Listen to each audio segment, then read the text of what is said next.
What's up guys, it's Will back again, and today's review is Deepwater Horizon. Deepwater Horizon is an action drama film that was directed by Peter Berg and is based on the explosion and subsequent oil spill of the offshore drilling rig named the Deepwater Horizon that began on April 20th, 2010. It's also important to mention that the filmmakers used a lot of information from the New York Times article entitled The Deepwater Horizon's Final Hours that recap the whole event. Okay, so the film kicks off as Mike Williams, played by Mark Wahlberg, begins saying his goodbyes to his beloved wife and daughter as he prepares to head to work on the Deepwater Horizon for the next 21 days. The Deepwater Horizon is an offshore drilling rig that was located off the coast of Louisiana in the Gulf of Mexico that was intended to eventually drill for oil, but at this point in time was drilling a well so that the company can thereafter drill for oil. Well, after numerous tests by our drilling crew, this drilling site seems somewhat unstable and questionable at best, but eventually the higher-ups at BP and Transocean decide to go forward with the process and start drilling because they're roughly 50 days behind schedule. Well, not soon after the drilling begins, the well becomes incredibly unstable and chaos ensues as the Deepwater Horizon explodes. The rest of the film is spent following our ensemble cast as they attempt to survive this horrific incident by escaping the collapsing oil rig and returning home to their loved ones. So I went into this film with decent expectations, but I wasn't really expecting anything great from it.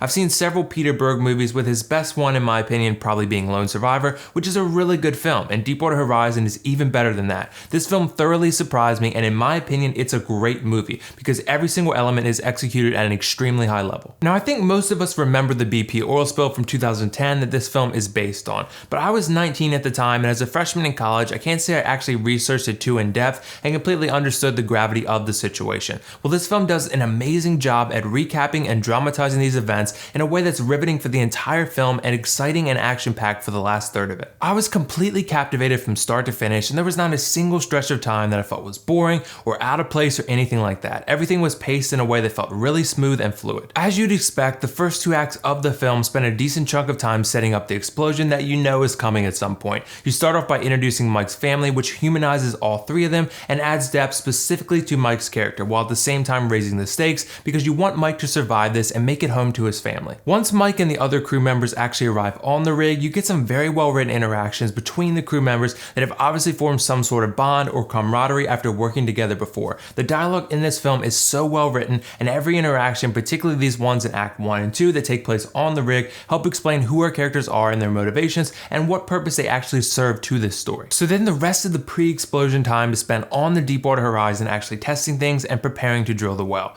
There's a lot of drama present here because there's a divide between our characters on whether or not this location is stable enough to actually drill or not. You have the higher-ups at BP and Transocean, led by John Malkovich's character Donald Javine, who are pressuring the crew members, specifically Kurt Russell's character, offshore installation manager Jimmy Harrell, who doesn't quite feel this well is stable enough to drill. These interactions are very dramatic and felt very realistic as well, which is something I didn't expect this film to pull off, to be honest. And Act 3, where the explosion actually happens, is incredibly exciting and action-packed throughout. To put it in simple terms, it's just chaos. Chaos happens for like 25 minutes basically, and you get to watch it unfold on screen in a spectacularly explosive way. I love the climax of this film in part because the first two acts did such a great job laying the groundwork for events to come and developing our characters well enough that I was invested in them. So when they put them in harm's way, you the viewer actually root for them, and this in turn adds more tension and drama to the action scenes. Okay, so let's transition to the acting. So as I said, you have an ensemble cast at play here, meaning that you don't necessarily have a clear main character, but rather several characters that all get somewhat equal amounts of screen time. Now there's too many to go into each one individually here, but the big four you need to know about are Mike Williams, played by Mark Wahlberg, Mr. Jimmy Harrell, played by Kurt Russell, Donald Vadrine, played by John Malkovich, and Felicia Williams, the wife of Mike Williams, played by Kate Hudson. Mark Wahlberg did some of his best work ever here, despite the fact that his character isn't that clear lead that you'd expect him to be coming into the film. There's a couple scenes in particular near the end of the third act that he nailed, and I was just like, wow, that was really, really good. I personally think Kurt Russell had the best character in this film because he's a no-nonsense type of guy that means business, yet at the same time has compassion for his employees. Kurt Russell was awesome in this role, and I can't wait to see him in more films to come. John Malkovich is as good as ever, and he sort of acts as this film's villain of sorts, because he's the BP engineer who pushes the crew to actually drill this unstable well, and we all know how that turns out. You love to hate his character, and that's the point of him. And Kate Hudson's character Felicia provides us with an outside perspective of all this chaos by showing us how family members and loved ones were affected by this tragedy in the Gulf of Mexico. She did a great job adding that family element to the film,